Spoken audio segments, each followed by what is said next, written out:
Kevin, this is Scott. Do you hear me? Over and out. The Star Trek communicators with push-to-talk button.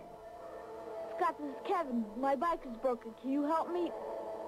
Over. Yes, but send me a signal so I can find you.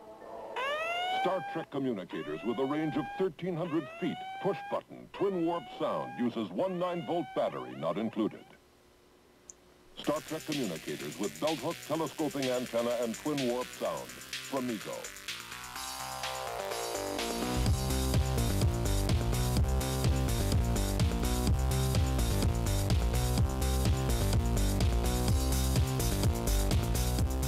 Hello, welcome to the Nexicon episode number 13. I am Michael. I used to have those things gains. And I'm Casey Coughlin. I was not alive when that commercial came out. Oh, you always have to do this little zing there, don't you? You know what? Next time you pick, and I'll find some way of making fun of you. Okay. I'll say something. Yeah, like, okay then. I don't know, I'll say something. Equally zingy. Me and Romney with the zingers. Oh, so don't even get me started on that. That whole thing. How was your week?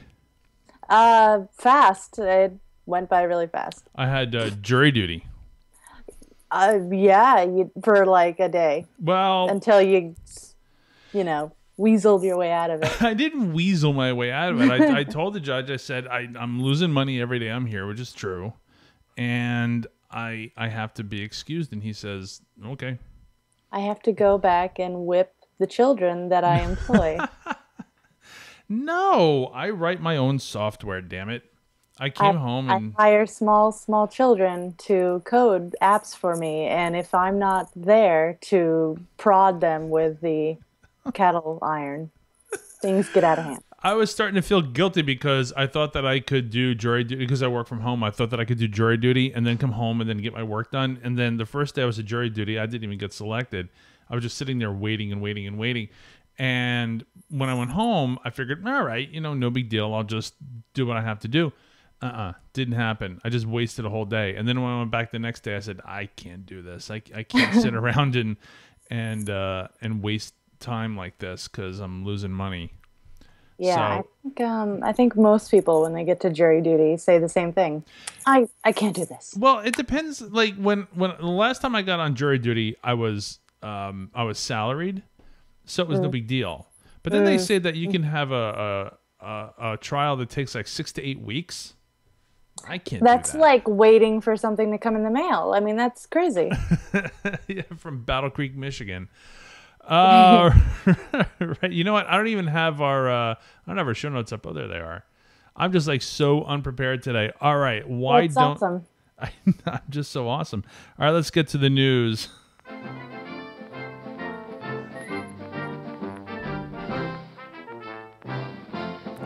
I need a little video thing for that too. I know. It's so like old-timey patriotic music in my head. I know, I love it. So, one of my favorite movies of all time is Poltergeist. Have you ever seen it? No. No. Oh, you should watch it. I know. I don't like growing up. I really didn't like scary movies or horror movies or anything. And even to this day, I'm not like a very big horror fan. Mm-hmm. I don't know. So it just like it wasn't ever high on my list. And now that maybe I'm older and I'm like, okay, maybe I could like go and watch this and not have nightmares anymore. Again, it's still not high on my list to like go watch. I'll watch a documentary or something before I'll watch this probably. Sure. Well, it's not really a horror movie. I mean, it was rated PG when it first came out. Really? So, what's the harsh ratings? I get. Like... it came out 2 years before there was a PG-13 rating. The Dreamscape was the first PG-13 movie. Just missed it. So when I heard that there was a remake, I thought, oh, this just isn't going to work because the original is such a classic. It's like you can't remake E.T. You can't remake. Yeah, remakes always go so well. I don't know why. Well, let's take a step back for a second. I found out that the person who's going to direct this remake is going to be Sam Raimi, who is well known from Evil Dead to Spider-Man and a whole bunch of things in between. And so when I found out that he was going to do, when he was going to be the director of this remake, that's when I thought, okay, well, maybe this won't be so bad. Because if they're going to give it to some nobody who's made nothing but like really bad YouTube videos or something like that, then I would be a little think they're going to be giving any movies to a YouTube person. No, I'm just being facetious. But I'm just saying that there are times when movies are given to these one-time directors and then they're not so good. So now I think that the movie will actually be what it was supposed to be. Totally cheesy. No. It wasn't. No. I think that there were some concessions that had to be made because at the time you either had a PG movie or you had an R movie. Oh, that's what, like, when I think Sam Raimi, I think there's going to be some cheese in there. Oh, of course. I mean, there is. There's going to be a bit of cheese, but at the same time, he does a really good job. I mean, Spider-Man is one of the best superhero movies ever made. And Evil Dead, all those Evil Dead movies are well known to be awesome. And so I think what they're going to do now is they're going to take the story, and again, the original is fine, but now maybe push it up a couple notches, and I would think that they would keep it in the PG-13 range because I don't think they could take a movie like Poltergeist and make it R because I don't think that would work. It's supposed to be about a family. It's supposed to be. That's how they all start out with a family. They just moved into a house. Yeah. And the previous family, I don't know, got crazy murdered in that house. And stop me if you've heard this. Oh no, that's Amityville Horror. Well, that was different. That was a rated R movie. No, I'm saying that this particular movie was the original was supposed to be a little tongue in cheek, a little silly. It was directed originally by Tobe Hooper, although even after all these years, there's still the big thing about whether or not Spielberg had anything to do with the directing, but that's a whole other tangent, which I'm not going to get on. But I think this will be good. I now have some faith in this. as I do the Evil Dead remake. Now, this was at New York Comic Con. I wasn't actually there, but I saw the video afterwards. I first saw Evil Dead in a Radio Shack because a mutual friend of me and another friend from high school, we knew somebody who had a videotape of it. So we were watching it in this Radio Shack one day. Smuggled it into a Radio Shack? I was not old enough to go to see a rated R movie in the theater. So that's why I had to watch it there. And it's, if you've seen the original, it's amazing. What they're doing now is they're updating Evil Dead for today, similar to what they're doing with Poltergeist. And I bring this up because Sam Raimi did the original. Mm-hmm. And so Bruce Campbell got on stage and basically said, look. Oh, he was there? Yeah, he was there. He got on stage and he said, look, we're not trying to screw over the fans. We're not doing this for money. We're doing this because we just want to do this because it's fun. And so they showed the trailer, and the trailer looks phenomenal. For like it's got the goofiness, it's got the cheese, it's got the horror, and it's got a character named Ashley. So Ash is now a girl, and I think that this is going to be a hit. I really do. Okay. So is Bruce in it or in some capacity, like playing another character? I'm sure he's got to be. He has to make some sort of cameo. Yeah, well, he always does. In Sam's movies, he does, but he's got to do something in this, and he's got a great attitude about this remake. And of course, it's got the girl tied up by the vines, so you know where that's going. And it looks like they just took the low budget movie that they made, what was it, 30 years ago or something like that, and they're just bringing it up to today's standards, and I think it's going to be great. Right on. It'll be interesting to see, at least, I think. It will be. I'm looking forward to it, and I'm not a big horror movie fan, but I really liked Evil Dead and Evil Dead 2. I liked Evil Dead because it again, was cheesy and kind of that took away a lot of the horrorness of it. So yeah, and there was a little bit of talk about an Evil Dead 4, but I don't think we need one. No, yeah, I know. It's just some of these movies where I feel like Resident Evil and not Blade. What's the other vampire? Which thousands of others were there? No, the one with Kate Beckinsale. Oh, Underworld. Underworld. Like, they're gone like so far now that they're just running themselves into the ground. What were good movies You know, they could have stopped Mm-hmm. already, but now, I mean, I'm not saying I'm not going to go see them still and I'm not going to enjoy it, but it's like they started with like an A movie and now, you know, 5 or 6 movies later, they're just like a C and D movie, but they just keep making them. You're Why not? You're absolutely right, but I have been hearing a lot of good things about the latest Resident Evil movie. I have too, and I have a hard time believing it because what is it, like 5? You know, 6? What? Yeah, I think it's 5. I stopped watching them a little Like how? while ago. Okay, realistically, and not to say anything about, you know, Resident Evil, because again, they made great movies in the past, but how good can it be? It's Resident Evil 5. There's a Resident Evil 6 video game now. Or is it good because people's expectations have been like lowered to such a point? They're like, well, you know, this wouldn't be a good Resident Evil 1, but because it's 5, you know, we weren't like expecting much beyond like, you know, a mouse running around. It's pretty good. I don't know. That's a good point, but I don't know. Yeah. But I'll have to see it. I don't plan on seeing it anytime soon, but I'll see it when it's on Blu-ray Netflix or something. Netflix. Moving on to games, did you see what Microsoft did to the Halo 4 pirates? Hell no, I didn't. Pwned. Totally pwned. They basically said, you're done. Adios. So what was going on with the pirates to begin with, and then what was Microsoft's? Here's what happened. A copy of Halo 4 leaked. Right. Okay. This happens. I understand that.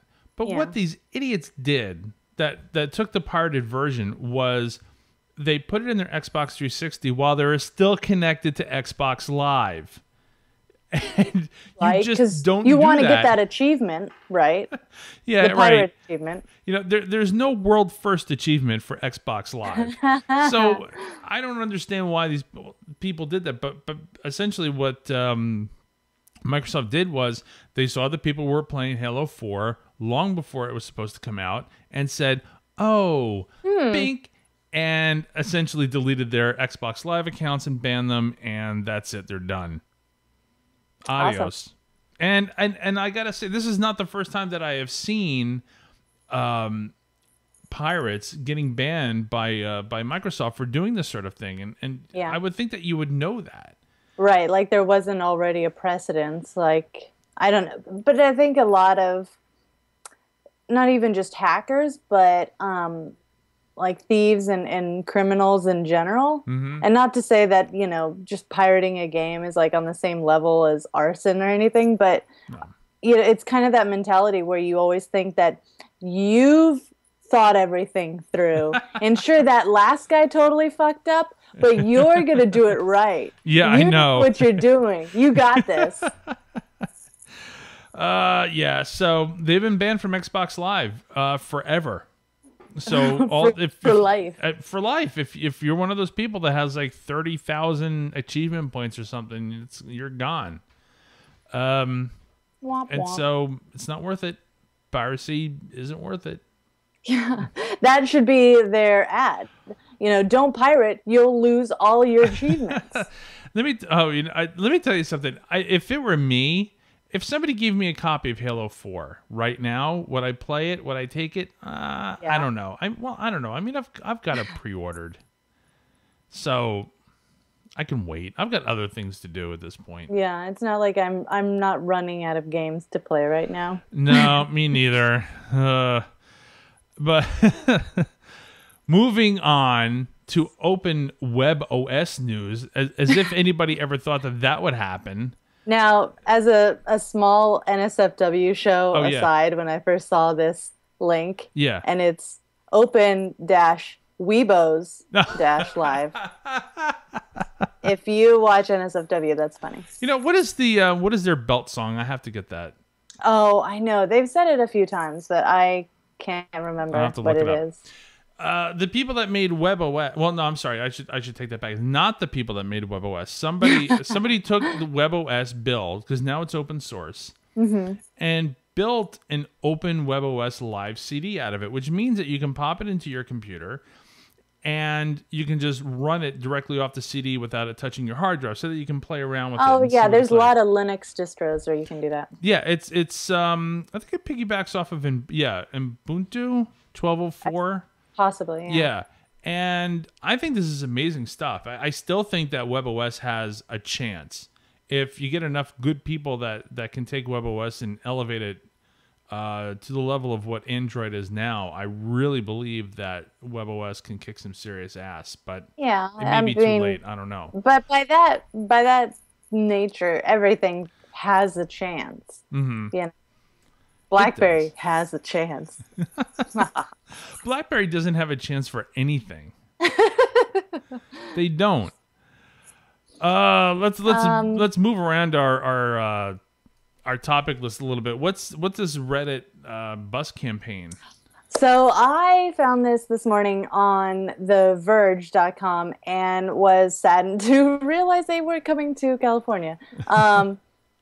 Alexis Ohanian, one of the co-founders of Reddit, is taking a bus and doing kind of a whistle-stop tour around the U.S. Under Reddit, going under the guise of Internet 2012. They actually have McCain's Straight Talk Express bus, the same bus, and they've redone it, with graphics and everything. And they're going around cities in the U.S. talking about net neutrality and all of that, SOPA, PIPA, the open and free web, educating people, because a lot still, it's kind of one of those topics that's really important but not talked about enough, and not a lot of people know about it either. And they kind of go on in the article to say, you say net neutrality, and people in the Midwest, kind of rural areas, say, what's that? And they say the free and open internet, and they'll say, we don't get a lot of internet out here. There's just a lot of people, either aren't getting, there's still a lot of people that aren't really connected, and B, even those that are connected aren't really kind of tuned in to this issue, even though the whole SOPA PIPA debacle at the beginning of the year, where a lot of people really kind of stood up to lobbyists and legislatures and actually stopped legislation from going through, despite Hollywood's dumping massive amounts of cash into this legislation to get it passed.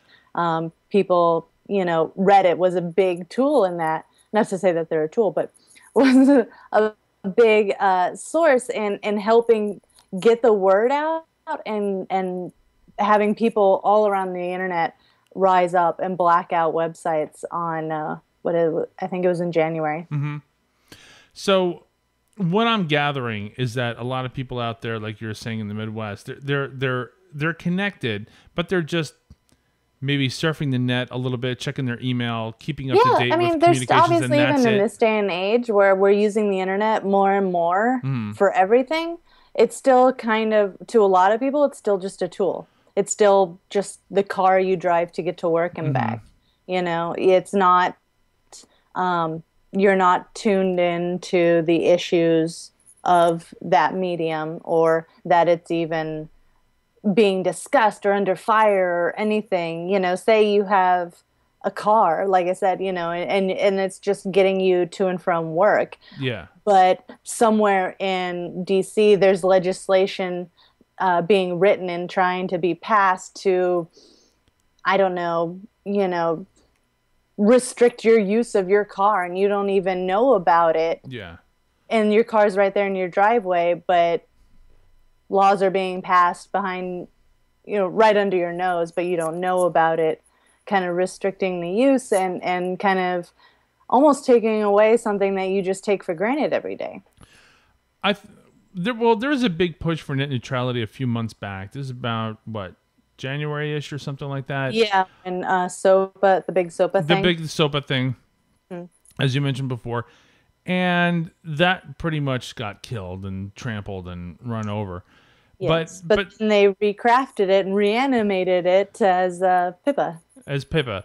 Now, I haven't been paying a lot of attention to PIPA. Have you? Off and on. I think a lot of people, and a lot of people have mentioned this too, since SOPA, like, it was amazing that that many people rose up that quickly against SOPA, but that kind of like took all the air out of it too. So when, they kind of resculpted it as Pippa and it came back, a lot of people were like, we already did that. God, that was a lot of work. That was I'm a while ago. tired. Whatever. I'm okay. That's old news. I'm going over here now. I wonder if net neutrality somehow fell apart someday, hypothetically speaking, could the internet have the foundation to support an undernet? Meaning you have the internet and it's got its rules. Let's say net neutrality is gone and the internet is no longer the wild, wild west and it's being regulated in such that nobody likes. Do you think that there could be an undernet that people go to? A black net? Sort of like that, yeah, where people can go to and it's the Wild West again, where you can run websites and say, well, if you're not connected through this way, then you can't get on this well, page. that sounds like running like a proxy or an onion server or something. Sort of. But just something that isn't that's kind of being rerouted. I think in the sense that, let's say you're not allowed to run a certain kind of website, and I'm not talking about like an illegal download site or something like that, but I'm talking about anything that SOPA may have killed. A sexy website? Whatever. And now the only way to get on these websites is through some sort of underground network. Undernet. I think that the internet people are smart enough. It would. To find people a way to would do get this. around it. My point, just like they're doing with Halo 4. Or Halo 4, or you know what? Until they're slapped down, but like the Pirate Bay. I was just going to say week, that they they're kind of getting around again, being brought down through a series of cloud servers now. If people are determined enough, they'll find a way. That's got to be one hell of a hobby. Yeah, right. Just keeping Pirate Bay up. Yeah, it's like that giant game of whack-a-mole where you could just never get rid of them. Yeah. Essentially, I didn't read the entire article about how they're doing it. I'm fascinated. I want to read that because I don't even understand it. Like I've listened to podcasts on it and I've read and it's still like over my head how over it your even head works. Wow. Huh? I'm surprised. No, really, because I know you understand this stuff. So I do a certain like I understand the theory a lot more, and then when they get into specifics, it's still I understand a lot of it, but then there's even a limit for me. I don't know. I don't have all the socks and CCNA. Yeah. You don't play around with that. To I think fully understand it. I know. End of the line for Newsweek print edition. They're going completely digital. Well, finally. I don't understand this because I thought that Newsweek did really well in the print edition, and so yeah, I think it's kind of going that way for a lot of stuff in print. Mm-hmm.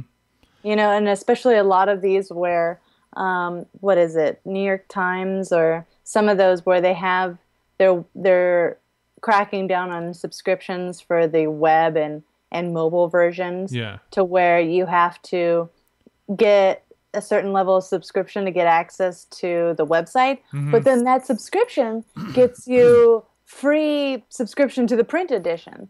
So it's like they're giving away the print edition for the web edition, which it has to make you think that the print edition is just a total loss leader at this point. Mm-hmm. Well, the way that I see it is that Newsweek has always been a staple of corner drugstores and supermarkets and things like that. And just as you said, with a lot of people in the Midwest not really hooked up to the internet in such a way where they're able to read Newsweek on an iPad. Well, I don't know what their demographics are in the Midwest, but I would think that Newsweek must have been doing extraordinarily badly in the print edition in order to move directly to digital. The thing is that what kind of competition are they going to have from people that aren't wired up and want to read Time magazine or such, and all the other even digital editions of different newspapers that are out now. So I'm just wondering if Newsweek is just essentially going to go away. And I would hate that only because I never read it on a regular basis, but I just remember it being around forever. Right, yeah. Either that or they need to figure out how to pivot into something, I don't know. You know, like AOL was able to pivot kind of, sort of. I mean, you know, they're still alive, not in the same sense that we knew them in the early 90s, but... No. With their CDs. Yeah, seriously. But I mean, I think that's what's going to happen. Like, this is part of that. That's probably, they're trying to, so like they're losing a lot of money, probably. Mm-hmm. And this is all just speculation in the print. So what can we do? We need to make a drastic change. Okay, let's just go all e-edition and say that doesn't work. They're gonna just have to make bolder and bolder, you know, movements to really stay ahead of the game and stay relevant. But I think that time is going to come for every print medium. I think so. I have lately been thinking more and more about digital editions of, like for example, I've been talking lately about how, like, I have a giant bookshelf with books and everything. A lot of them I don't read anymore. Books? Books. What are Real those? books. What are books? A lot of them I don't read anymore. They're just there as a reference that I look at. They're just there to, like, fill up people space. have libraries. You know, people have libraries. Too much wall space, so I put some books there and it looks nice. People have wall space. They use libraries, and I have my own little library. But it's gotten to the point now where I'm going, it's taking up a lot of room. What if I went through each and every one of these books and found a digital edition, if it exists, grab that, and then maybe toss the book or donated it to a library or something like that. So if Newsweek is moving to digital, maybe a lot of other people will therefore as well. I still haven't moved over to reading magazines on the iPad. I subscribe to a bunch of magazines, and I still forget every month that they're there. Yeah, you know, magazines is weird for me. It's the only thing that I still love in, you know, in print edition. Textbooks, everything else I try to get in, like, PDF or e-form, and even, you know, we've talked about music and movies, how I just loathe having discs around and having to carry those around. Like, I want everything in a digital format, and then it just seems like a waste of space to have all of that. But magazines are still the only thing, and namely, like, my website and design magazines that come from the UK and are like $15 each. Yeah, they're crazy expensive, but I love reading those in the magazine format. They have an app, and I can buy it, you know, on the newsstand in iOS. But I will still go to Barnes and Noble and buy those, and my husband makes fun of me religiously for it. But you see, all right, I'll give you an example. I subscribe to Imagine FX. I think it's a great... Imagine is, I think, the publisher that does like Web Designer and .NET and Photoshop Magazine. Yeah. Yes, I think it is. And so what I'm losing from the digital subscription is that I'm losing the CD that comes with it every month. I haven't found out how to get that. Yeah. But in their app, you get all the content except for the free content in the back on the disc. Okay. You don't get that download stuff anymore. And you know what's weird is in the app, if you buy the issue, it's still $15 an issue. Yeah. But you don't get that content. Like, come on, guys. Yeah, figure out a way to do that.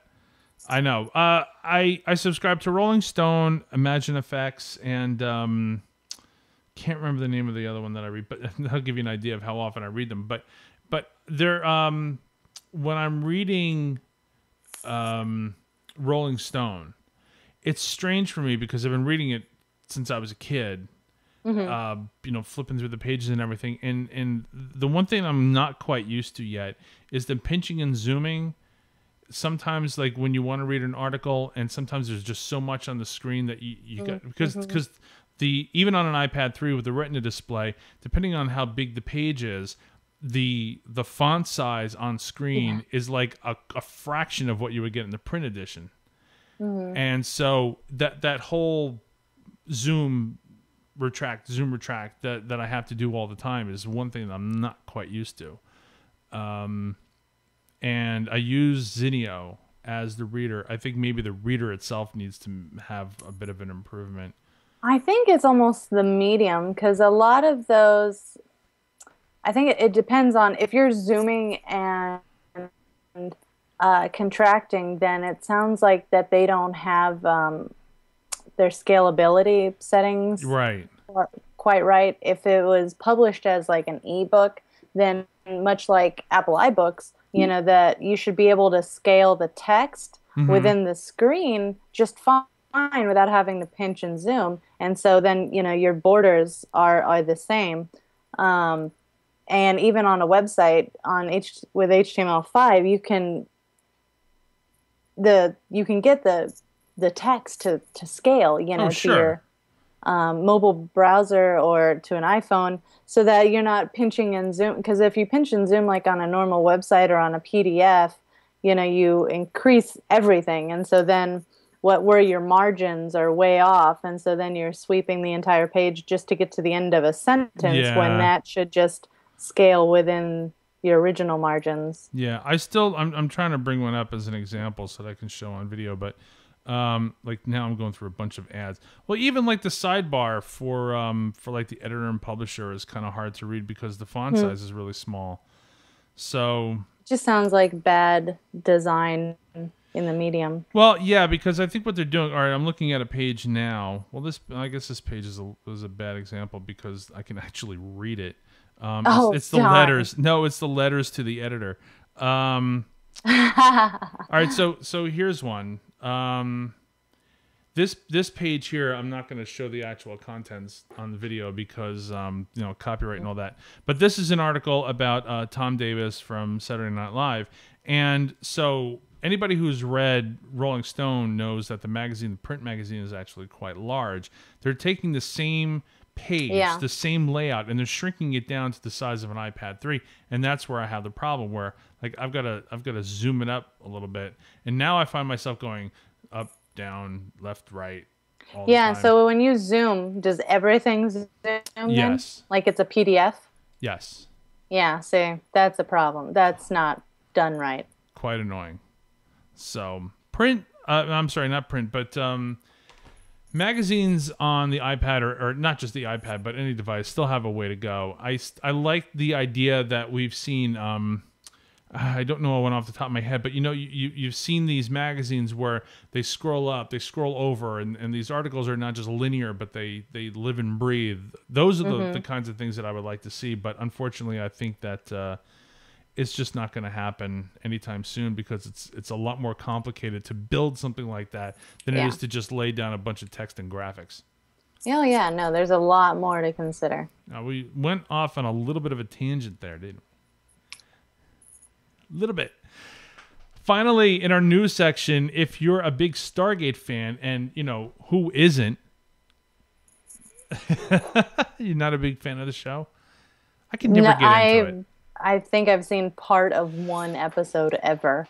There's a wedding band in the design of a Stargate that has a spinning inner ring, and I thought this thing was cool. No, I thought this thing was kind of cool.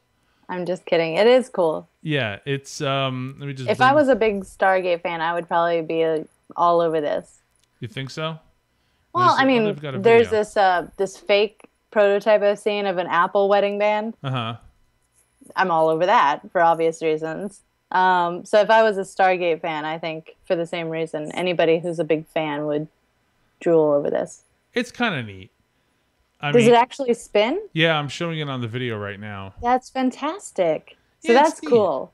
But like it does something. If I was gonna buy something like this, it's a great design and everything, but it doesn't have the little chevrons on it.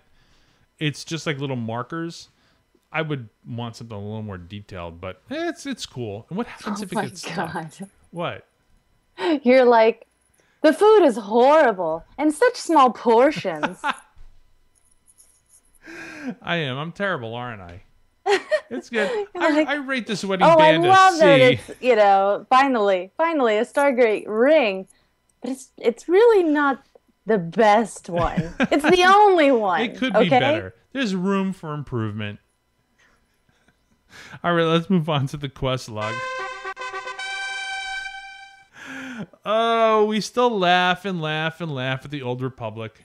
Oh my God. Oh, these poor people. So if you were hoping that the free-to-play situation was going to resurrect the Old Republic SWTOR, for those in the know. No. I'm sorry to say. No, it's not. So they released the limitations for the free-to-play players. And I went through this list, and it is absolutely atrocious. It's not... It doesn't make you want to play the game at all. So no, it makes me want to like go punch the people who made the game. Well, they're gone. They're all gone. Okay, they all left the company. The ones that wrote up this list of free-to-play limitations, I want to punch in the face. So because they're idiots. Operations, they say that you get none as a free player. You have to purchase a weekly pass. They don't even allow you one or two or something like that. You get zero. And I don't like that. War zones, which were the PvP arenas. Yeah, they're actually fun. Like I don't like PvP, and I actually like the war zones. Mm-hmm. I have to agree. Well, here's the problem with this is that if you're a free-to-play player, you're limited to 3 a week. Not even 3 a day. No, not even 3 a day. 3 a week. This is almost like a punishment. It is. They are punishing the people who are going free to play. Flashpoints, full rewards from 3 per week, or purchase a weekly pass to unlock all rewards. Now, flashpoints were like the instances of SWTOR. Yeah, and operations were like raids. Yeah, so kind of important if you're leveling. If you're trying to get through your story, especially, you kind of have to do these. And you would do them more than once if you were trying to level. Sorry, guys. We're going to just shoot you in the foot right now. Yeah, pretty much. The space battle missions where you can fly around on rails and try and shoot things. Well, you only have 3 of those per week also, and you can lock them all with a weekly pass. Which, again, is just ridiculous. Only 3 a week. I would think that if they gave you 2 a day, that would be nice. But 3 a week is just ridiculous. That would still be hard, but okay. It would be. Crew skills. It says limited to 1, but it doesn't say if you're limited to 1 skill or only 1 of your crew members. Doing skills? Like, what is that? Limited to 1 what? I don't know. But it says that you can buy more with cartel coins. Quick travel has a longer cooldown, but you can purchase and unlock to shorten it. Okay, I can see that for free to play. Okay, that doesn't bug me so much. The emergency fleet pass. This is something that allows you to get back to the fleet immediately. And originally, when the game first came out, you can only do that once every 18 hours unless you bought another emergency fleet pass for 1,000 credits. Well, it says, sorry, you don't get that at all. At all. So if you're stuck in the middle of nowhere and you just want to get back to the fleet, you can't. You're running. You're running. You're screwed. You have to purchase access for that. Now this is the one. The next one is retarded. Go ahead, say it. This is terrible. You can revive 5 times from death at the nearest med facility a week. That's it. 5. Only 5 reses, so don't die so much. Don't take so many chances, people. Now, you and I have both played MMOs for a long time. You know that sometimes, even people that play as long as we have, sometimes you get that point once a week, maybe every 2 weeks, where you're just in a bad rut. You're just dying all the time. Yeah, you're dying all the time. It doesn't happen often, but you take a step to the left to get away from something, and you've pulled 3 more mobs or something like that. Right. And so, only being able to revive. I mean, death is one of those things in an MMORPG that I don't. How do I put this into words? It's the one thing that you try to avoid the most. And it's the most frustrating things that you have to deal with. Right. But it's also, I feel like, one of those things that over the years has gotten better. Yeah. With older MMOs, they used to be a huge punishment and a huge setback. And now today it's not nearly, it's still setback and it still sucks and it still takes time and damage. But it's not as bad. And really, why would you want to punish people for playing your game with a huge setback? this whole list feels like they're just punishing the player. Oh no, and so then the last item on this list is a lot like the limitations on EQ2's free to play, which I'm always railing about. Free players can't equip most purple items. That's terrible. Now, I have a huge problem with this because it's not like there are no purple items available to you in the game. It's not like they're just, you don't get purple items or something. Mm-hmm. You can still loot them. They still drop for you. You just can't equip them. Yeah. Like, that's the biggest cock tease of all. It is. It is. You worked your ass off. You got yourself a nice epic item, and now you can't equip it because you're free to play. Free to play, to me, was, yeah, you have limitations. I understand that. But you would be limited, like, for example, let's say, think of an MMORPG and your character progression is like a tree, right? So the trunk of the tree is your character progression from like 1 to max level. And then all the other branches are the little things that you can do. And they trim the branches, right? Mm-hmm. I understand that. But they trim so many branches with this that it's almost like, well, why would I play this? Yeah. It's like the free to play was for maybe people that can't afford it. Mm-hmm. Kids that are in school or things like that. Anybody else that's serious about an MMORPG would probably just pay the subscription fee because it's really not that expensive. No. But they're sucking all the fun out of the game. They're really just punishing people for even wanting to play it, it seems. And this strategy of anytime not anytime, but most of the time when games were subscription and then go free to play, it's because they're trying to get back players. They're losing players and they're trying to save the game. Doing this, this isn't going to bring people back. I wouldn't be surprised if they lost more players because of this. This is like a really cocky move saying like, no, people will see, like they're trying to do a bait and switch. Yeah. Saying like, no, we'll make a free to play option, but we'll make it so crappy they'll be happy to pay the $15. Yeah.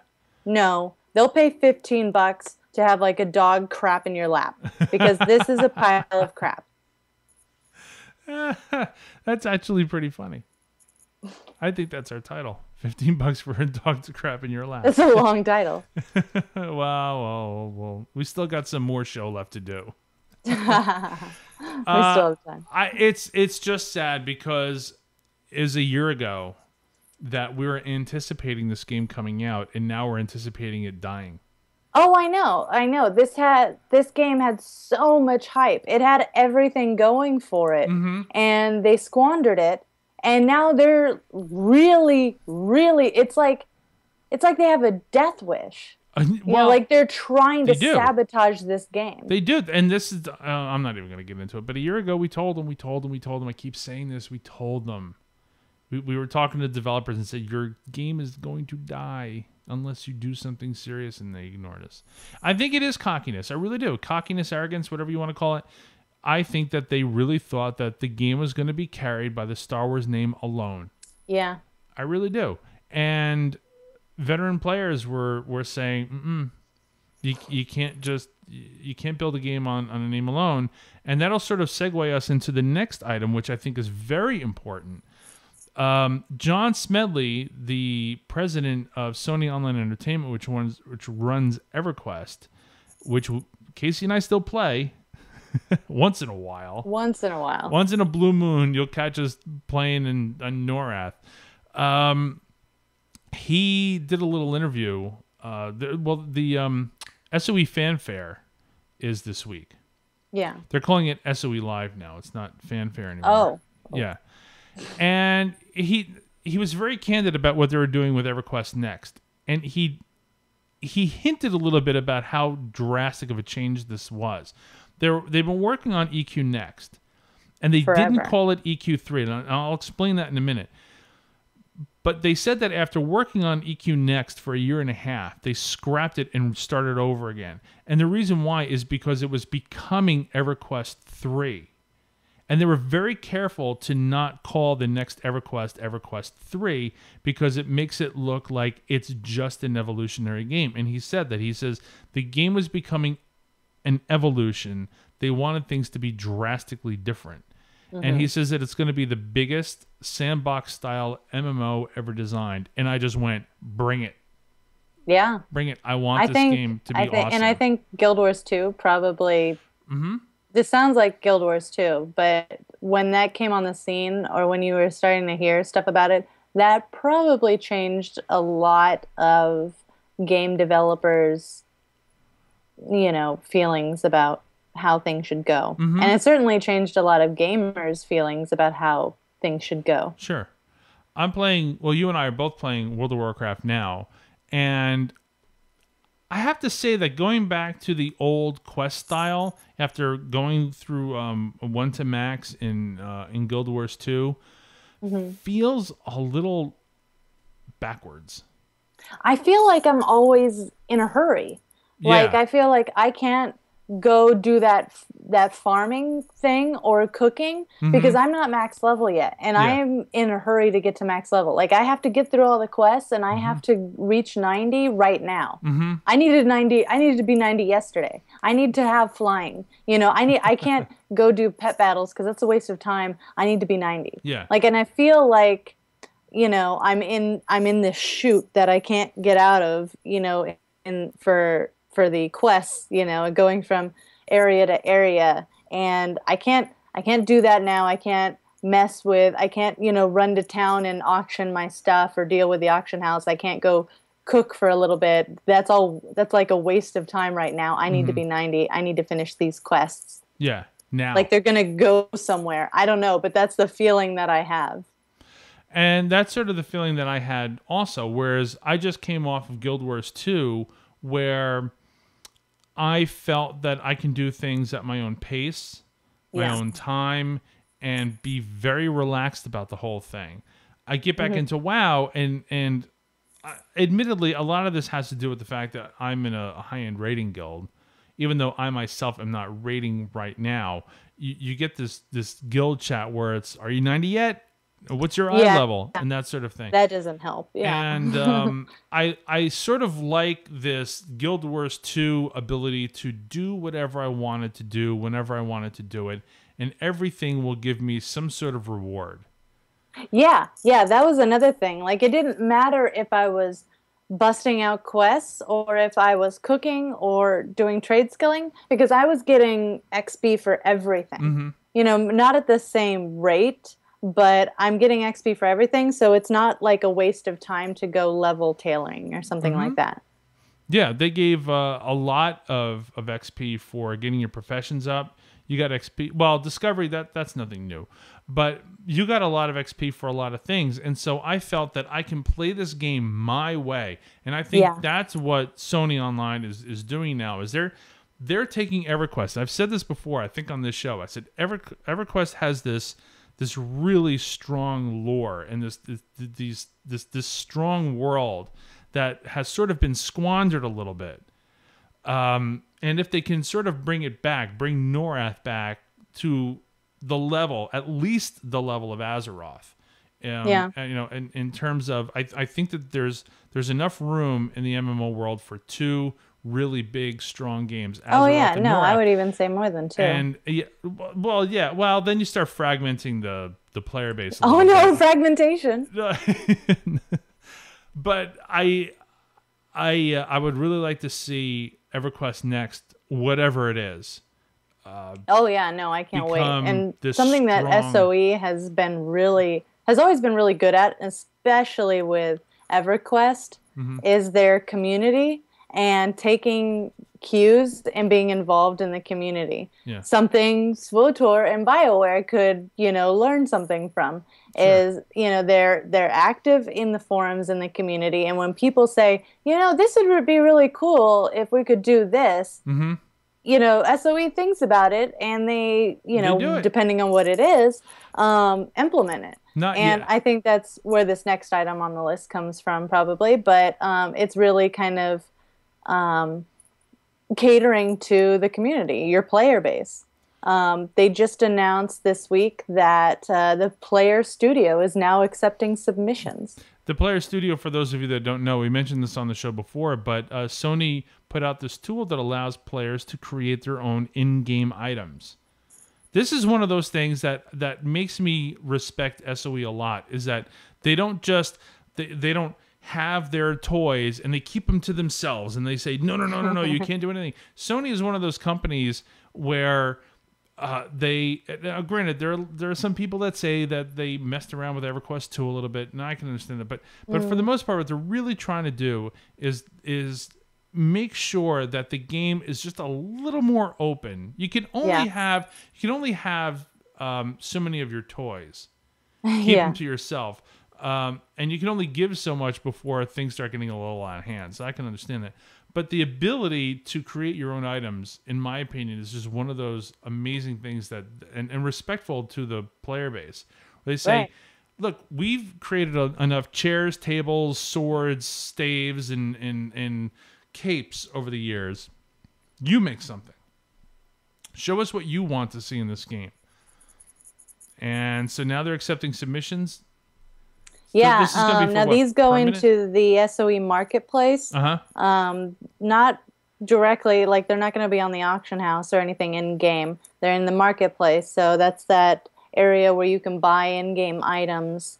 You put money into your wallet and buy in-game items. And then I was under the impression this was just going to be for EQ2. It's actually for EQ, which is still running, EQ2 and Free Realms.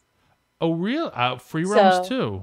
Huh. Yeah, so that makes me think down the line this will probably also be for items in EQNext as well. Or it's the same item that can be used in all three. I don't know. But it's pretty interesting. You know, when a company does something like this, it makes you wonder if this is some sort of precursor to what they really want to do for their next game or next expansion. Oh, yeah. No, it makes you think like, is this a big idea in itself, or is this a small chunk of a bigger rollout over time? That's what I'm thinking, is that if they're going to put out a tool like this, like imagine if you're a crafter in Everquest Next, you can craft yourself gear or whatever, and you get 1 point for everything that you do.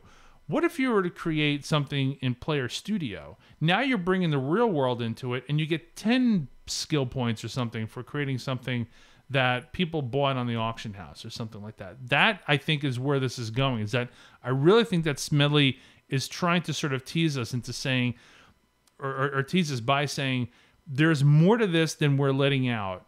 But and between social, this tool, the facial recognition tool that they put out a few months ago, these are, like you said, these are tiny. You know those little Lego pieces, like with the one block and the one pip, right? People think of them like that, but I think that they're a smaller piece of a much larger scope. You know, that kind of makes me think is this is kind of starting to sound like where people thought Second Life was going to go. Yes, and never did. Never did. I mean, it's still around and it's still like a thing. You know, it's not close to dying or anything, but they never really kind of took a hold of that, of melding like game and real life. If you've ever read Ready Player One, that's kind of like, that's the scenario. The Oasis is kind of what I think a lot of people thought Second Life was going to become. And it almost seems like SOE is trying to capitalize on that themselves. And hey, kudos for that. I mean, have at it, you know. If you guys try and fail, then I don't respect you any less.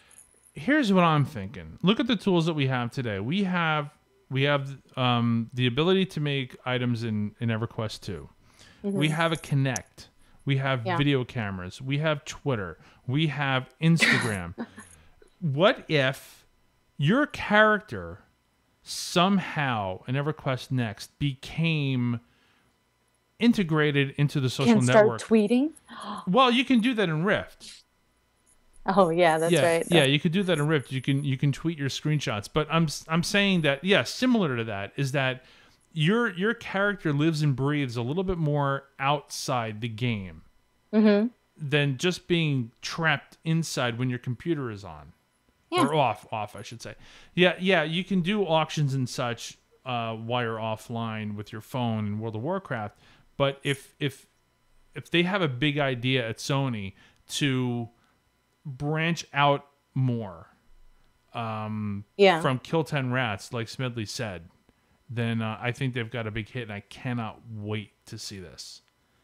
And if anybody from SOE wants to give us an alpha preview, I will sign my life away to take a look at it. And Casey will too.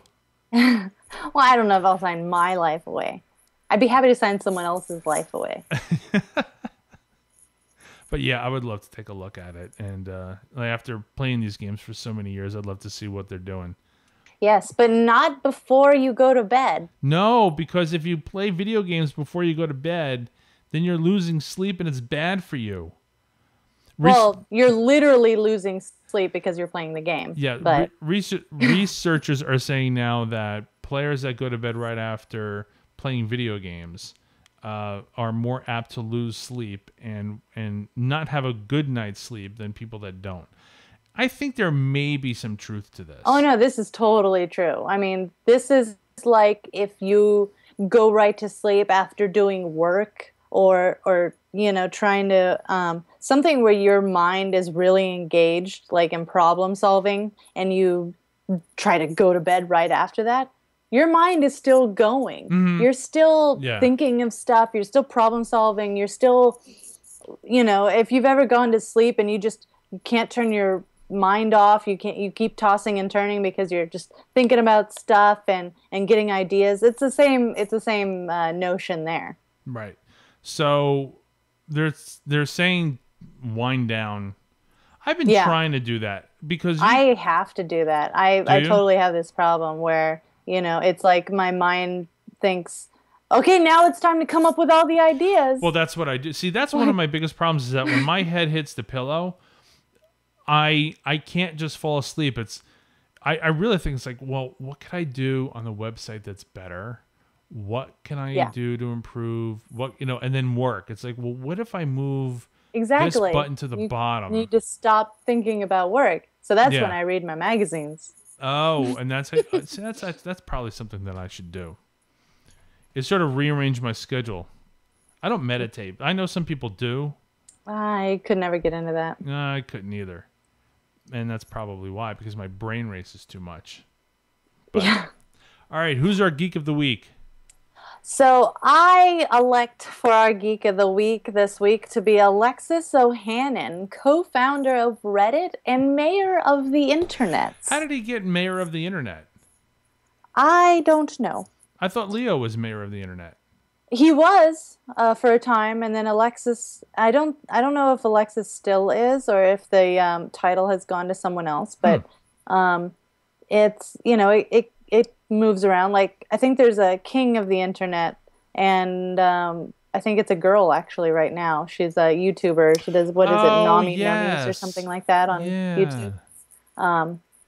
But in any case, like we were saying earlier on in the news segment, the Reddit bus tour for Internet 2012, you know, Alexis is heading that up, and he's really just all around smart, involved internet person, you know, whether it was, you know, starting up Reddit and getting that going, and now he's moved on to doing a lot of startups and helping others kind of do that themselves like he did. He's only 29. He's my age. Mm-hmm. And he's, you know, just all over the place. He's one of those entrepreneurs that just can't stop building stuff.